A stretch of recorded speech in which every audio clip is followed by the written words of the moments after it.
Jonas Benhamet, du coup j'ai 27 ans, je vis à Lyon, je suis né à Lyon, à l'Hôtel Dieu, comme les vrais Lyonnais. Je suis aussi acteur, on essaye en tout cas, parce que c'est un bien grand mot je pense que de se définir comme tel, je pense qu'il faut des années d'expérience avant de se sortir comme ça. Depuis tout petit c'est un rêve, depuis que j'ai 8 ans c'est vraiment là où je l'ai acté. Du coup, j'ai dit à ma mère, je vais être acteur. J'aimais jouer, mais ce qu'on te demande au théâtre, c'est de parler très fort. J'ai des problèmes à parler très fort. C'est pas là où je me complais, en fait. Et on te demande aussi d'être exubérant. Et pareil, je pense que mon jeu, il ressemble à ce que je suis, c'est-à-dire naturel. Je faisais le travail qu'on me demandait de faire. C'était pas un souci à proprement parler de le faire. Mais par contre, moi, c'est pas là où je m'éclatais le plus. Je m'éclatais parce que j'avais des bons camarades de jeu où justement tu dis là t'es là pour apprendre, t'es là pour kiffer, t'es là pour choper des conseils.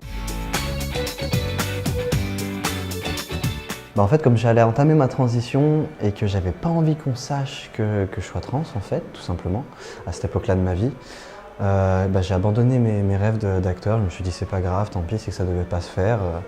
Je vais me concentrer sur la réalisation et un jour je serai réalisateur. Mais il y avait, tu sais quand même, c'est ce que j'appelle aujourd'hui l'instinct, ce que je commence à essayer de reconnaître.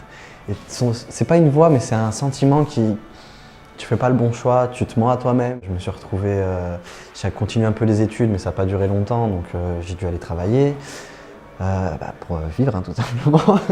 Jusqu'à un moment où tu te complètes dans un métier alimentaire parce que ça se passe bien avec tes collègues, avec ton patron et tout. J'ai une patronne en fait, qui m'a pris en tant que Jonas et qui s'en foutait du passé, qui s'en foutait du reste et qui s'est resté entre nous. Et pile à ce moment-là, il y a eu l'arrêt maladie que j'ai eu pour ma dernière opération et il y a eu cette annonce de Plus belle la vie. Et en fait, qui voulait faire exactement ce que je voulais faire à ce moment-là, c'est-à-dire me trouver en tant qu'artiste, mais aussi j'ai perdu un ami et j'avais besoin de parler de transidentité, de véhiculer un message positif vis-à-vis de ça, justement pour dire aux personnes qui sont concernées par la transidentité, vous n'êtes pas tout seul et on peut être bien à la fin, je vous le promets. C'est tombé comme une providence, c'est comme si l'univers il m'a dit « allez c'est le moment ». J'ai eu peur, je vais pas te mentir, mais justement je me suis dit « vas-y, tu ne tentes rien à rien, tu tentes le tout pour le tout ». Je t'avoue, j'ai failli faire demi-tour sur le pont Gallieni. Je me suis dit j'y vais pas, j'y vais. Il était 1h30 du matin, il pleuvait, c'était le mois de janvier, j'avais froid. Je me suis dit je serais mieux au chaud chez moi, en zone de confort. Et puis je me suis dit, tu sais quoi, maintenant t'es là, voilà tu vas, tu vas jusqu'au bout. C'est en gros, le personnage, c'est le personnage d'un président d'une association LGBT qui en fait accompagne des personnes de la communauté LGBT, qu'il a son petit boulot, qu'il est président d'association, qu'il a sa petite vie de couple, une petite vie en fait lambda que beaucoup de personnes trans pensent impossible. On n'est pas tous avec le même espoir et je pense que c'est ça qui m'a sauvé dans ma transition, c'est ma flamme, on ne pourra jamais l'éteindre. Elle s'amenuise des fois, mais malgré moi, c'est pas de ma faute, c'est merci, merci l'univers, elle ne s'éteint jamais. Alors que d'autres malheureusement... Tout va vite. Et c'est impressionnant parce que c'est pas parce que tout va vite que tout est mal fait. Ils ont vraiment réussi avec le temps à s'adapter à ce flux tendu. Je trouve que l'organisation c'est vraiment leur force, ils sont balèzes à ça. Et moi je les ai trouvés vachement chouettes, je sais pas, c'était la première fois en fait dans un milieu professionnel où on m'a accepté en tant que personne, mais en tant que personne trans aussi. J'aime pas vivre dans le secret, je suis brut, je suis naturel. Et j'aime ce côté-là de moi, alors pourquoi vouloir le changer alors que la transition, c'est un peu la quête d'être soi quand même. Donc, Plus belle la vie m'a permis à ça et de mettre un pied, je pense, des meilleures façons.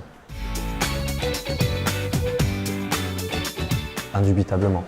Parce que même si j'ai une jolie flamme, ça c'est clair, une chouette flamme qui m'a sauvé, j'ai eu aussi de belles rencontres qui m'ont... qui ont fait l'homme que je suis en fait aujourd'hui en face de toi, tout simplement. J'ai eu la chance. Et c'est des amis qui, je sais aujourd'hui, font ma force et continueront à faire ma force, j'espère, dans une carrière où tu as besoin de garder les pieds sur terre justement et d'avoir ces racines-là qui t'aiment pour ce que tu es depuis le départ. Parce qu'eux m'ont connu dans la merde, où je dormais dehors. Mais, euh, mais justement, ils m'aimeront de la même façon, que ce soit dehors ou dans un palace. Et c'est ça qui fait ma force, c'est de savoir que leur amour est sincère.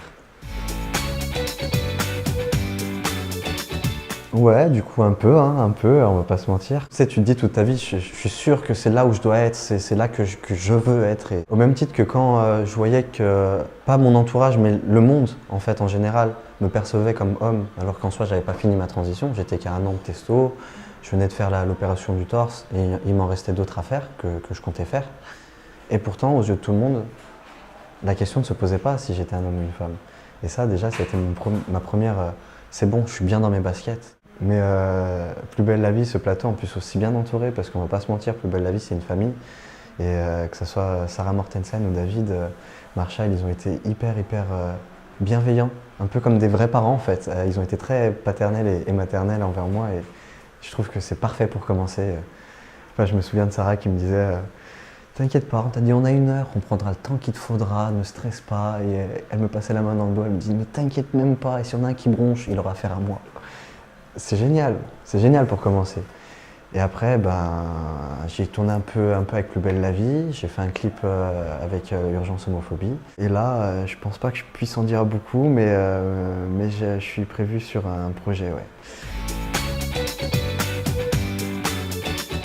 Oser être soi, parce que franchement, ça peut être chouette de oser être soi. C'est vivre en accord avec soi-même. Et comme je le dis souvent, vivre en transparence.